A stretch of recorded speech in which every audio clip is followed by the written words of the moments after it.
Hola, bienvenidos a África 7 días, el programa semanal de France 24 sobre los acontecimientos más destacados del continente africano.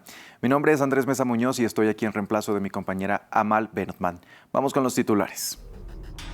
El Parlamento de Ghana aprobó un proyecto de ley que criminaliza a las personas de orientación sexual diversa.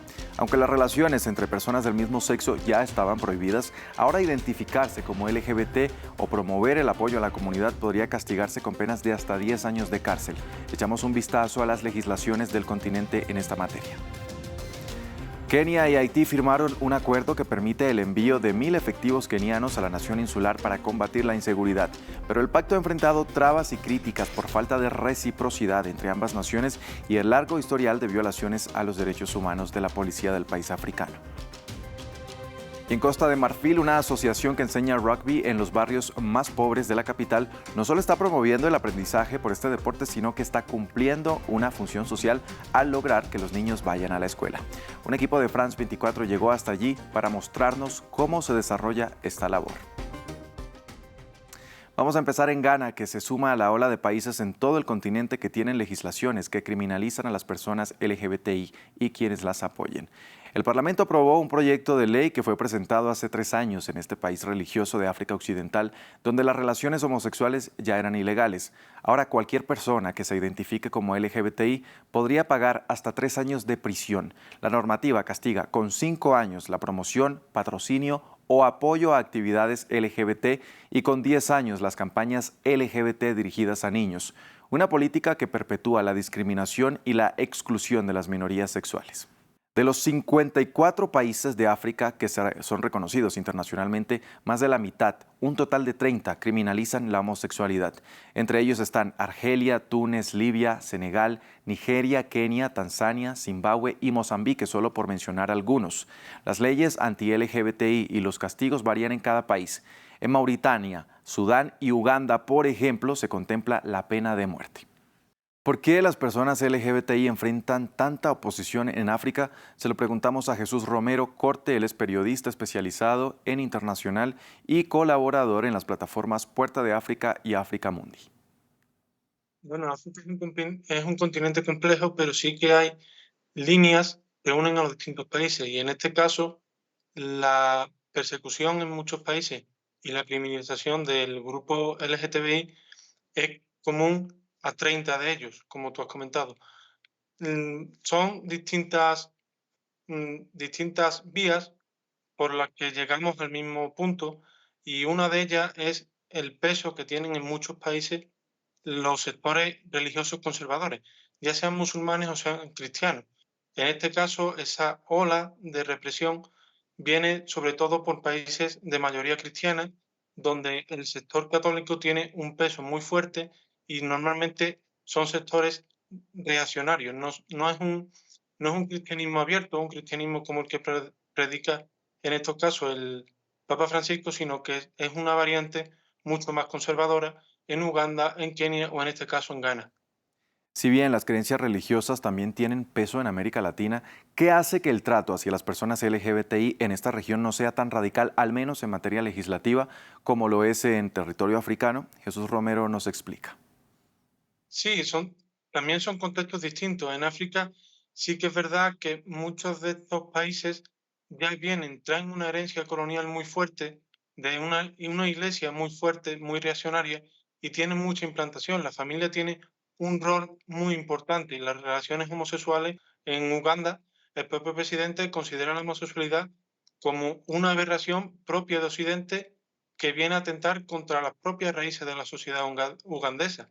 Y esa idea, aun no siendo común a todos los países, sí que hay sectores de la sociedad que la tienen muy arraigada y que la consideran como eso, como una aberración que viene desde el exterior para cambiar los modos de vida africanos. Finalmente le consultamos a Romero cuál es la tendencia que predomina en el continente mientras otros países como Mozambique, Botsuana, Angola y Mauricio despenalizaron la homosexualidad en los últimos años. Sí, en África ahora mismo hay dos tendencias muy claras. Unos países que van hacia la incorporación de estos colectivos a la legislación, al reconocimiento como tal, mientras que hay otros países que son mucho más represivos en este sentido.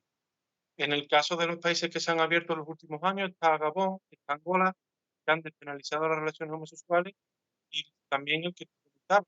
Al final son dos tendencias que juegan unas a favor y otras en contra, pero sí es cierto que en la mayoría de países ser miembro de la comunidad LGTBI sigue siendo un problema incluso de integridad física. En Burkina Faso, las autoridades investigan el asesinato de unas 170 personas que ocurrió el pasado 25 de febrero, pero fue comunicado solo hasta este fin de semana. Los hechos se desarrollaron cuando hombres armados irrumpieron en 3 aldeas de la provincia de Yatenga, en el norte del país. Aunque el gobierno no apuntó hacia ningún grupo, esta nación del Sahel de África Occidental ha estado luchando contra una insurgencia islamista vinculada a Al-Qaeda y al Estado Islámico, que ha dejado miles de muertos. Vamos a Kenia, donde se firmó el acuerdo con Haití para desplegar 1.000 efectivos destinados a aliviar la crisis de seguridad que sufre la nación insular y cuya capital está sumida en el caos por las pandillas. Sin embargo, este pacto ha enfrentado bloqueos por parte de la justicia keniana, por lo que no está claro que se garantice su ejecución. El informe es de Andrés Triviño. Un pacto que llega en medio del recrudecimiento de la violencia. Haití y Kenia firmaron en Nairobi un acuerdo mutuo que permite el despliegue de unos 1.000 cuerpos policiales kenianos en Puerto Príncipe, una operación autorizada por Naciones Unidas y financiada por Estados Unidos. Me complace informar que el primer ministro Ariel Henry está aquí conmigo. Él y yo hemos sido testigos de la firma de este instrumento y también hemos discutido los próximos pasos para permitir la aceleración de este despliegue. La misión había sido aprobada en octubre, pero en enero, un tribunal de Kenia dictaminó que el plan era inconstitucional, ya que no existía reciprocidad, es decir, que no estaba claro qué beneficios recibiría el país africano. Y ahora, con esta firma, no se sabe si el acuerdo podría eludir ese fallo judicial. La misión ha sido criticada por grupos de derechos humanos que recuerdan el largo historial de abusos y violaciones de la policía keniana. Y por políticos locales que dicen que el primer ministro haitiano no tiene poderes constitucionales o legales para comprometerse con ningún acuerdo. Lo que esta misión trae es esperanza para el futuro de la humanidad, esperanza para el futuro para las personas que no pueden prever el mañana. No pueden ver cómo vivirán el próximo día, cómo volverán a casa. Si salen de su casa, no están seguras de que volverán. Desde 2021, Haití vive una crisis política y de seguridad, luego de que el primer ministro Jovenel Moïse fuera asesinado. La ONU estima que las pandillas han tomado el control de más del 80% de la capital haitiana, con 8.400 personas asesinadas, heridas o secuestradas en tan solo el 2023, el doble que la cifra de 2022. En Chad hay conmoción por la muerte del líder de la oposición Yaya Dillo, el principal rival político y además primo del líder de la junta Mahamat Déby Itno, quien asumió el poder en 2021 tras la muerte de su padre. Los hechos ocurrieron el miércoles 28 de febrero, cuando el ejército rodeó la oficina de su partido Socialista Sin Fronteras, tras acusarlo de liderar un ataque contra la Agencia de Seguridad Interna la noche anterior. Integrantes de su formación acusan al gobierno de matar a Dillo a quemarropa antes de las elecciones presidenciales del 6 de mayo, en las que planeaba presentarse y desafiar a su primo Déby, quien este fin de semana anunció su candidatura. Solo horas antes de su muerte, en una entrevista a la agencia AFP, Dillo había advertido que querían eliminarlo. Quieren impedirme, eliminarme físicamente. Empezaron con mis familiares y colaboradores cercanos para asustarme e intentarán impedir que me presente a las elecciones. Ahora nos están rodeando y desde la mañana nos impiden tener agua o comida, por lo que ya están preparando nuestra muerte. En el Mundial de Rugby del año pasado en Francia solo clasificaron 2 naciones africanas, Sudáfrica y Namibia. Aunque el fútbol es el deporte más popular en el continente, el rugby está ganando seguidores. En Costa de Marfil el interés por este deporte comenzó en los años 80 y hay solo unos pocos clubes en comparación con los 156 clubes de fútbol. Sin embargo, el rugby también sirve como incentivo para que los niños vayan a la escuela, como se ve en Abobo, un barrio en la capital marfileña. El reportaje es de Natalia Ruiz, Giraldo, Cédric Ferreira y Armel Cox.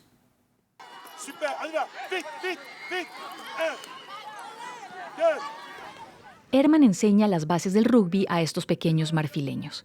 Es el instructor principal del Club Orcas de Abobo, uno de los barrios más pobres de Abiyán, capital económica de Costa de Marfil. Cuentan con pocos medios en este terreno baldío que deben compartir. El rugby se abre paso lentamente en un país donde el fútbol es rey. Aquí, la misión de Orcas con estos jóvenes es ante todo social. Lo primero que hacemos es enseñarles a amar la vida a través de la práctica del deporte. Es por eso que la misión principal del club es la inserción de los jóvenes a través del rugby. Una iniciativa que aprovechó Aisha Bert. Esta joven de 18 años es en la actualidad jugadora de la Selección Nacional de Rugby. Gracias a este deporte pudo viajar y salir de su barrio por primera vez. Para mí es como una segunda familia. Cuando estoy aquí, si tengo problemas, preocupaciones, lo olvido. Nos divertimos, nos apoyamos y nos ayudamos. La escolarización de los niños es prioridad en un país donde la pobreza ronda el 35%. De los miembros del club, solo el 60% estudia. Por eso el trabajo pedagógico con los padres es central. El club cuenta con el apoyo de Bakary Meite, exjugador de la selección de rugby de Costa de Marfil. Cuando están aquí, no se la pasan en la calle. Acogimos niños que no estudiaban y los volvimos a escolarizar. Los ayudamos con los útiles escolares y luego les explicamos, sobre todo, que gracias al rugby pueden hacer otra cosa. Estos son los valores que les inculcan a los cerca de 150 inscritos, en su mayoría niñas. En un futuro, el club espera obtener fondos para acoger más jugadores y pasar de un terreno baldío a un verdadero centro de entrenamiento. De esta manera despedimos este episodio de África 7 días. Recuerde que si quiere repetir este u otro capítulo de nuestro programa, lo puede hacer a través de nuestra página web www.france24.com.